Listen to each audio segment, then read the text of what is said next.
हम लोग श्रीमद् भगवद गीता के 17वें अध्याय को पढ़ रहे हैं। श्रीमद् भगवद गीता यथारूप से उसका पुनरावलोकन करेंगे। भगवान ने 16वें अध्याय के अंत में कहा था कि जो व्यक्ति यह शास्त्र विधिमुत्सृज्य वर्तते कामकारतः न स सिद्धिम अवाप्नोति न सुखम न पराम गतिम। जो व्यक्ति शास्त्र की विधि को त्याग कर केवल काम आचरण करता है, कोई पूजा नहीं करता है, तो उसको न सिद्धि मिलती अर्थात हृदय की शुद्धि प्राप्त नहीं होती है, न सुख मिलता है और न ही परागति अर्थात भगवान के धाम की प्राप्ति होती है। तो अर्जुन यहां अब एक प्रश्न कर रहे हैं कि जो लोग, आपने कहा कि भाई जो लोग श्रद्धा से रहित होते हैं, शास्त्र की विधि को त्याग देते हैं और बिल्कुल कामाचरण करते हैं, वे असुर हैं। लेकिन अर्जुन वाच ये शास्त्र विधि मुत्सृज्य यजन्ते श्रद्धयान्विताः तेषाम निष्ठा तु का कृष्ण सत्वमाहो रजस्तमा। लेकिन जो लोग शास्त्र की विधि को त्याग देते हैं आलस्य की वजह से, लेकिन यजन्ते श्रद्धान्विता, श्रद्धा से युक्त होकर के वह किसी देवता की पूजा करते हैं, किसी की पूजा करते हैं, तेषाम निष्ठा, उनकी स्थिति, निष्ठा मतलब स्थिति, तू कृष्ण का यानी कृष्ण, हे कृष्ण, उनकी स्थिति क्या है? सत्व है, आहो मतलब अथवा राजसिक तामसिक है। ये प्रश्न है। इस प्रश्न से श्लोक अध्याय शुरू हो रहा है। उत्तर में भगवान कहते हैं, श्री भगवान उवाचा त्रिविधा भवति श्रद्धा देहिनां सा स्वभावजा सात्विकी राजसी चैव तामसी चेति ताम शृणु। श्री भगवान ने कहा, त्रिविधा भवति श्रद्धा, श्रद्धा 3 प्रकार की होती है। सा श्रद्धा देहिनाम स्वभावजा, वह श्रद्धा देहियों के स्वभाव से उत्पन्न होती है। उनके नाम बता रहे हैं, सात्विकी राजसी च एव तामसी चेति ताम शृणु। उनके बारे में सुनो, उनका नाम है सात्विकी श्रद्धा, राजसी श्रद्धा और तामसी श्रद्धा। अब इनका क्या मतलब है? तो कह रहे हैं, सत्वानुरूप सर्वस्य श्रद्धा भवति भारत श्रद्धामयो अयम पुरुषो यो यश्रद्धः स एव सः। सत्व अर्थात अंतःकरण यानी कि मन बुद्धि अहंकार और चित्त के अनुरूप ही सर्वस्व सभी की श्रद्धा भवती अर्थात होती है, हे भारत यानी कि अर्जुन।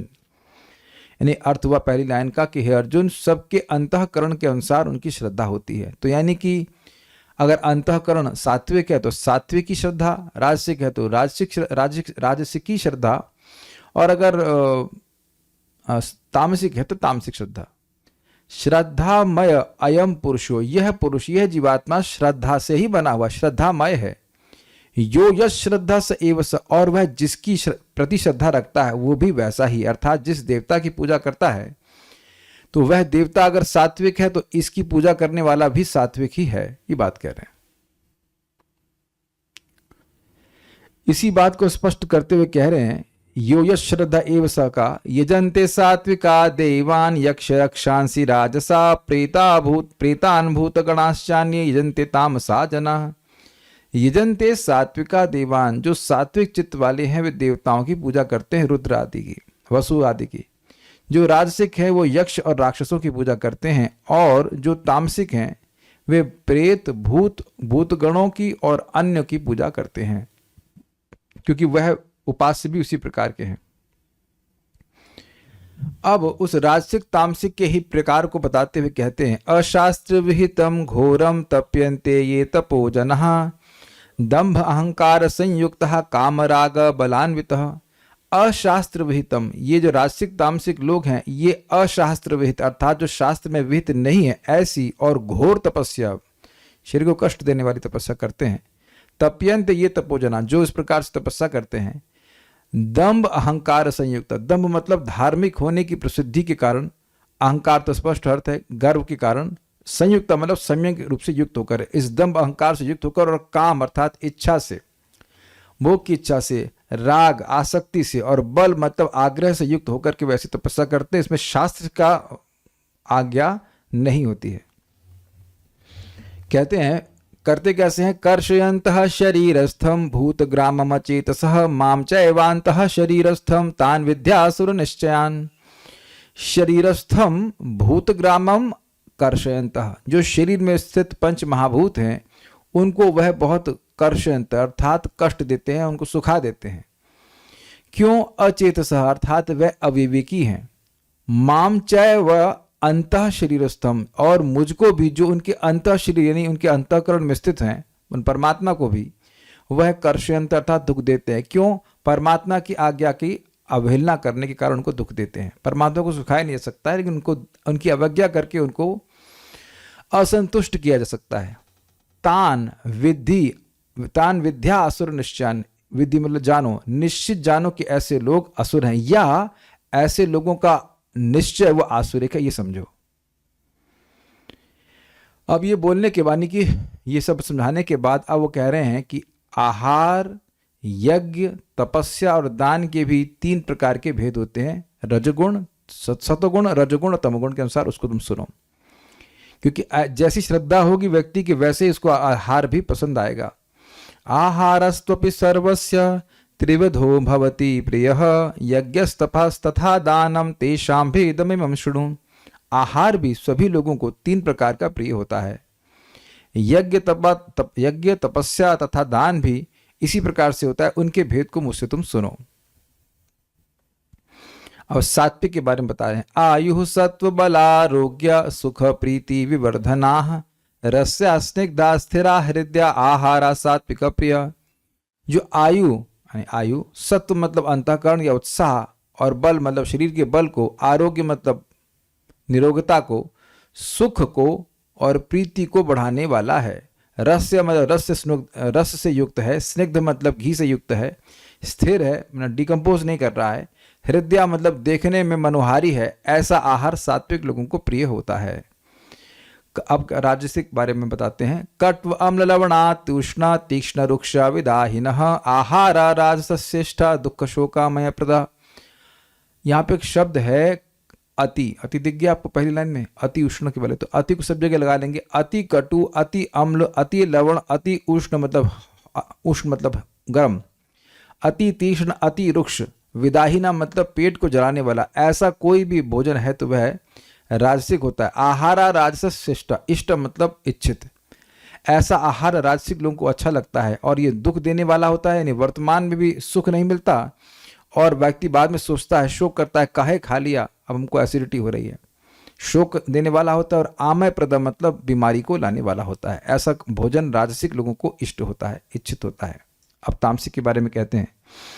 यातयामं गतरसं पूति पर्यूषितं च यत्, उच्चिष्टमपि चामेध्यं भोजनम तामस प्रियम। यातयामम 3 घंटे से पहले पकाया गया हुआ भोजन, गतरसम जिसका रस समाप्त हो गया है, सूख गया है सब कुछ, पूति परिशुतम चयत और जो सड़ रहा है, उच्चिष्टम भी और किसी का झूठा है, अमेद्य मतलब अस्पृश्य यानी मांस आदि, ये तामस प्रिय भोजनम तामसिक लोगों को प्रिय लगता है। अब यहां पर यज्ञ के बारे में बता रहे हैं। यज्ञ कैसे 3 प्रकार का होता है। मैं बहुत तेज जा रहा हूं, समझ में आ रहा है तो इजी श्लोक थे, समझ में आ रहा होगा। अफलकांक्षिभिर्यज्ञो विधिदिष्टो यज्जते यष्टव्यमेवति मनः समाधाय स सात्विकः। अफलकांक्षिभिर्यज्ञो, जो यज्ञ भौतिक फल की आकांक्षा से रहित होकर किया जाता है। विधिदिष्टो, विधि अर्थात वेद, वेद की निर्देश के अनुसार, आदेश के अनुसार यह इज्जते जिसका किया जाता है। यष्टव्यम एव इति मनः समाधाया, मन को एकाग्र करते हुए कि मेरा कर्तव्य है कि इस यज्ञ को किया जाए, इस प्रकार से अगर कभी यज्ञ किया जाता है तो वह सात्विक कहलाता है।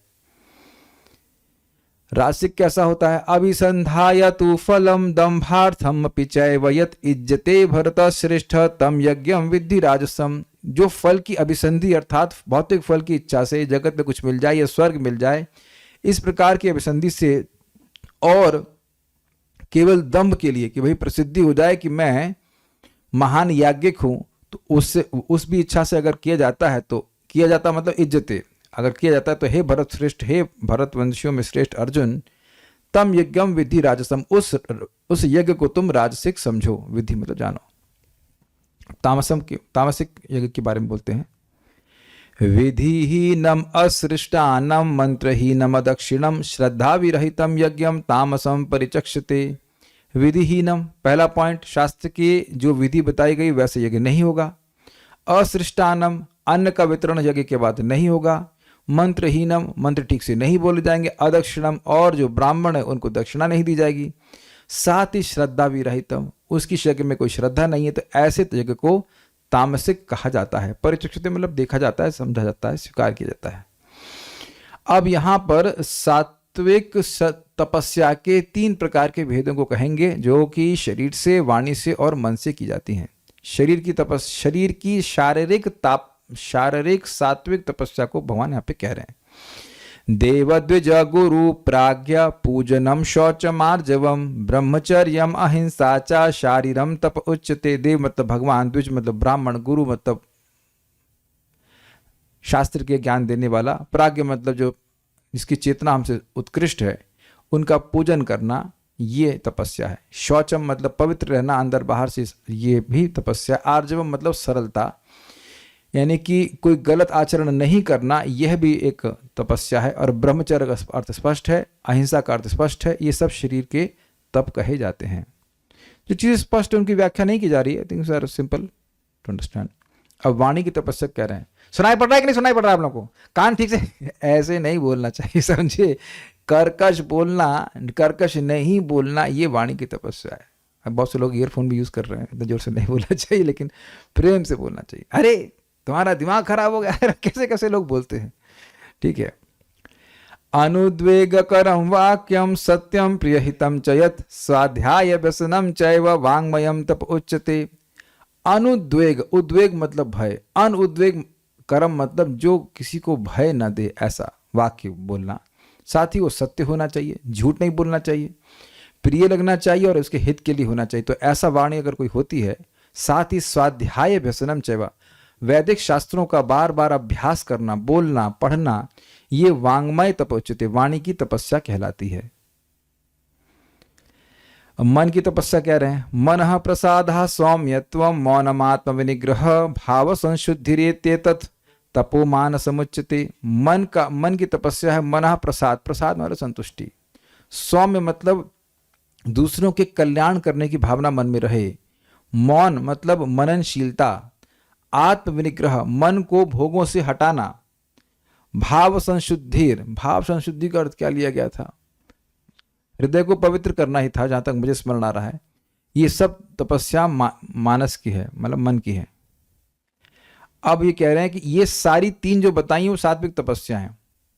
तो अब तपस्या के भेद बता रहे हैं उनके गुणों के अनुसार। श्रद्धया पर या तप्तम तपस्त त्रिविधम नरई अफलकांक्षिभिर युक्ते सात्विकम परिचक्षते। जो अभी 3 प्रकार की तपस्या बताई हैं, तो श्रद्धया परया तप्तम, जो बड़ी दिव्य श्रद्धा से जिस तपस्या को किया जाता है। 3 प्रकार की तपस्या, त्रिविधम मतलब 3 प्रकार की तपस्या जो मैंने बताई, भगवान ने बताई, उसको जब दिव्य श्रद्धा से किया जाता है मनुष्यों के द्वारा, और अफलकांक्षी भी युक्त, अफलकांक्षी मतलब भौतिक फल की इच्छा से रहित होकर किया जाता है। युक्त मतलब मन एकाग्र करके कि भाई ये जो तपस्या है वो भगवान की प्रसन्नता के लिए कर रहा हूं, तो इसको सात्विक कहते हैं। सात्विकम परिचक्षते। सत्कार मान पूजार्थम तपोधम्भेन चैव यत् क्रियते तदिह प्रोक्तम राजसम चलमध्रुवम। सत्कार के लिए, सत्कार का क्या अर्थ लिया था? मन से आदर था या नहीं, क्या था? शरीर से आदर था। अब जो भी है ये वहां तो डिटेल में आप देख लीजिएगा। अरे वो तो समझ में आ रहा है, सत्कार मान और पूजा के लिए। सत्कार का मतलब क्या था, एग्जैक्ट मतलब लिया गया था, वहां देख लीजिएगा टीका में। बेसिकली सत्कार का मतलब यही होता है। अरे सत्कार का मतलब क्या होता है, सत्कार के लिए अर्थ श्लोक का अर्थ तो मुझे समझ में आ रहा है। अब मुझे जो स्मरण आ रहा था कि वो यह शरीर से सेवा होती है। हाँ, सत्कार अर्थात अन्यों से स्तुति प्राप्त करना, ये तो बहुत बड़े साधु हैं ठीक है। मान मतलब शरीर से सम्मान होना, आए तो वे लोग खड़े हो जाएं। और पूजा मतलब चरण धोएं या धन दान आदि दें, इसके लिए जो तपस्या की जाती है। और दंभेन अर्थात धार्मिक होने की प्रसिद्धि के लिए की जाती है। क्रियते ऐसे की जाती है। तद इहा प्रोक्तम, उसको यहां पे कहा जाता है राजसम। और इसके जो फल हैं वो चलम है, मतलब अनिश्चित है। और अध्रुवम मतलब जरूरी नहीं कि सब प्राप्त हो ही जाए, ये बात है। अब तामसिक बोलते हैं मूढ़ग्राहेणात्मनो यत् पीडया क्रियते तपः परस्योत्सादनार्थम वा तत्तामसम उदाहृतम। मूर्खता में, मूढ़ मतलब मूर्खता में, मूढ़ ग्राहेण मूर्ख लोगों के द्वारा जो ग्रहण की जाती है, यत आत्मनः पीडया क्रियते तपः जिससे केवल शरीर को कष्ट मिलता है, और परस्य उत्सादनार्थम वा अथवा दूसरों को कष्ट मिलता है, ऐसी तपस्या को तामसिक कहा जाता है। उदाहरणम मतलब कहा जाता है। अब दान के बारे में कहते हैं दातव्यम इति यद्दानम दीयते अनुपकारिणे देशे काले च पात्रे च तद्दानम सात्विकम स्मृतम। दातव्यम इति यद्दानम, जो दान इस प्रकार से इस भाव में दिया जाता है कि मेरा कर्तव्य है दान देना, और दीयते अनुपकारिणे अनुपकार की भावना से दिया जाता है, मतलब वो दे रहा है तो वह यह नहीं सोचता है कि मैंने कोई उपकार किया है, या ऐसे व्यक्ति को दे रहा है जो अब उस उपकार को का प्रत्युत्तर देने में समर्थ नहीं है। हम किसी को 100 रुपये दे रहे हैं तो अब वह जरूरी वह नहीं कि हम उम्मीद नहीं करें कि वह हमें कुछ दे पाएगा। इस भावना से जब दिया जाता है, देश मतलब देश देखकर, काल देखकर और पात्र देखकर, तो वह दान सात्विक कहा जाता है। अच्छे समय में देना चाहिए, तीर्थ में देना चाहिए, ये सब देख करके जो देता है दान वह सात्विक कहलाता है। फिर कह रहे हैं यत्तु प्रत्युपकारार्थम फलमुद्दिश्य वा पुनः दीयते च परिक्लिष्टम तद्दानम राजसम स्मृतम। तू मतलब किंतु, अलग बात बोल रहे हैं। किंतु यत जो प्रत्युपकारार्थम मतलब ये व्यक्ति का आज मैं कुछ कर रहा हूं, आगे मेरा ऐसा ये प्रत्युपकार करेगा, इस भावना से फलम उद्दिश्य वा पुनः, या वह कोई फल देख करके भाई ये ना दे लेकिन मुझको स्वर्ग मिलेगा, मुझको इस जगत में प्रसिद्धि मिलेगी, तो इस प्रकार का फल देखकर दीयते जब दिया जाता है, और परिक्लिष्टम बड़े दुख से दे रहा है कि काहे देना पड़ रहा है, तद्दानम राजसम स्मृतम, ऐसे दान को राजसिक दान कहा जाता है। अब तामसिक सुन लीजिए। अदेश काले यद्दानम अपात्रेभ्यश्च दीयते असत्कृतम अवज्ञातम तत्तामसम उदाहृतम। जिसमें देश नहीं देखता व्यक्ति, काल नहीं देखता, जिस दान में यह दानम पात्र को भी नहीं देखता है और दान दिए जाता है, तो असत्कृतम असत्कार पूर्वक, अवज्ञातम तू तड़ाक करके तू आगे लेने के लिए, इस प्रकार से तू तुकार का उपयोग करके जब दान दिया जाता है, तत्तामसम उदाहृतम, उस दान को आप तामसिक उस दान को तामसिक उदाहृतम अर्थात कहा गया है। अब यहां पे बता रहे हैं कि किस प्रकार से भक्तों ने पहले के समय में यज्ञ दान और तपस्या करी थी, जिसके द्वारा व्यक्ति को मोक्ष प्राप्त होता है, जिस प्रकार से यज्ञ दान तपस्या निर्गुण हो जाती है। ओम तत्सदिति निर्देशो ब्रह्मणस्त्रिविधः स्मृतः ब्राह्मणस्तेन वेदाश्च यज्ञाश्च विहिता पुरा। ओम तत् और सत इति निर्देशो ब्रह्मण, इसके द्वारा ब्रह्म का निर्देश होता है, अर्थात ये भगवान के नाम हैं। त्रिविधः स्मृतः, ऐसा 3 जो नाम है ऐसा स्मरण किया जाता है, शास्त्रों में इसका वर्णन है। ब्राह्मणस्तेन वेदाश्च यज्ञाश्च विहिता पुरा, तेना मतलब इन भगवान के नामों से ब्राह्मण वेद यज्ञ आए थे, वेद मतलब आए थे पहले, इसलिए क्योंकि ये सभी ब्राह्मणों के वेद और यज्ञ आदि के कारण हैं ये 3 नाम ओम तत्सत, इसलिए तस्मादोमित्युदाहृत्य यज्ञ दान तपः क्रिया प्रवर्तन्ते विधानोक्ता सततम ब्रह्मवादी नाम। इसलिए ओम इति उदाहृत्य, इसलिए ओम इस प्रकार से उच्चारण करके यज्ञ दान तपस्या आदि क्रियाएं की जाती थी, प्रवर्तन्ते मतलब क्रिया करी जाती थी, विधानोक्ता क्योंकि ऐसा शास्त्र में विधान है। किनके द्वारा? सततम ब्रह्मवादी नाम, जो सततम का मतलब हमेशा जो ब्रह्मवादी अर्थात भगवान के भक्त हैं, वो यज्ञ दान तपस्या आदि क्रिया को करने के लिए ओम का उच्चारण करते थे, क्योंकि ओम के उच्चारण से उस यज्ञ दान तपस्या में कोई भी न्यूनता कोई कमी है तो वह पूरी हो जाती थी और वो फल प्रदान करने वाला होता था। लेकिन वह फल भी भगवान को समर्पित किया जाता था, इसलिए तत् बोलते थे। तद इत्यनभिसंधाय फलम यज्ञ तपः क्रिया दान क्रियाश्च विविधा क्रियन्ते मोक्षकांक्ष भी। तत् शब्द को बोलकर इति तत् शब्द बोलकर इस प्रकार अनभिसंधाय फलम, बिना किसी भौतिक फल की इच्छा किए यज्ञ तपस्या आदि की क्रिया करी जाती थी, दान की क्रिया करी जाती थी विविध प्रकार से। विविधा क्रियन्ते, कौन करते थे? मोक्षकांक्षी भी, जो मोक्ष की आकांक्षा करते थे, मोक्ष की इच्छा करते थे, वो यज्ञ करते थे, तपस्या करते थे, दान और अनेक अनेक क्रियाएं करते थे, लेकिन फल की इच्छा नहीं करते थे और तत् शब्द बोलते थे, अर्थात ये यज्ञ दान तपस्या उन भगवान के लिए, तत् मतलब उन भगवान के लिए, इसमें हमें कुछ नहीं चाहिए। इस प्रकार से उन्हें मोक्ष मिलता था। अब सत की व्याख्या करते हैं। सद्भावे साधु भावे च सदित्येतत् प्रयुज्यते प्रशस्ति कर्मणि तथा सत्शब्द पार्थ युज्यते। सत शब्द, ओम तत्सत में सत शब्द जो है वह सद्भावे में यानी कि भगवान के अर्थ में, साधु भावे अर्थात भक्त के अर्थ में, सद इत्येतत् प्रयुज्यते, सत इति, सत इस शब्द का प्रयोग होता है। प्रशस्ते कर्मणि तथा जो मांगलिक कर्म हैं उनमें सत शब्द पार्थ युज्यते, हे पार्थ उसमें सत शब्द का प्रयोग होता है। यज्ञे तपसि दाने च स्थितिः सद इति चोच्यते कर्म चैव तदर्थीयं सदित्येवाभिधीयते। यज्ञ में, तपस्या में और दान में जो स्थिति अर्थात उनका तात्पर्य है, जिस उद्देश्य से यज्ञ तपस्या किया जा रहा है, उसको भी सत कहते हैं। कर्म चैव तदर्थीयम, और जो उन भगवान के लिए कर्म किए जाते हैं, जैसे मंदिर का निर्माण करना, मंदिर की सफाई करना, या भगवान के लिए भोजन बनाना, जो भी भगवान के लिए भक्ति के कार्य किए जाते हैं, तो उनको तदर्थीय कहा जाता है। वह भी सदित्येवाभिधीयते, उसको भी सत से अभिधीत किया जाता है, उसका नाम सत कहा जाता है। यानी सत से क्या हो गए, भगवान हुए सत, भक्त हुए सत, जिस उनको प्रसन्न करने की इच्छा से जो यज्ञ तपस्या की जा रही, तो वो जो इच्छा है वह भी सत, और जो कर्म किया गया है वह भी सत। तो अब असत क्या है? अश्रद्धया हुतम दत्तम तपस्तप्तम कृतम च यत् असद इत्युच्यते पार्थ न च तत्प्रेत्य नो इह। अश्रद्धया, बिना श्रद्धा के हुतम कोई यज्ञ किया गया है, दत्तम अर्थात दान किया गया है, तपस्तप्तम और कोई तपस्या करी गई है, कृतम मतलब पूरी की गई है, यत मतलब जो कोई भी, असद इति उच्यते पार्थ, हे पार्थ उसको असत कहते हैं। क्यों? न च तत्प्रेत्य नो इह, ना तो वह मृत्यु के बाद कुछ लाभ देने वाली है और न ही इस जगत में कुछ लाभ देने वाली है। ओम तत्सदिति श्रीमद्भगवद्गीतासु उपनिषत्सु ब्रह्म विद्यायां योग शास्त्रे श्री कृष्णार्जुन संवादे श्रद्धात्रय विभाग योगो नाम सप्तदशोऽध्याय। हरे कृष्णा कृष्णा कृष्ण हरे हरे, हरे राम राम राम हरे हरे। एक प्रश्न है किसी भक्त का, देख लेते हैं।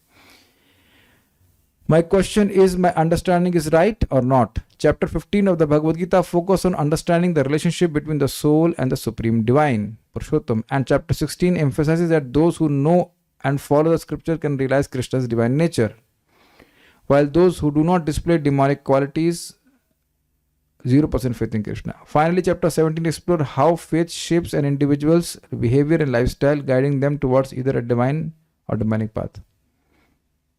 तो सही तो है सही तो है, और क्या है। So will stop now. Shrimad Bhagavad Gita की जय, श्रील प्रभुपाद की जय। Thank you.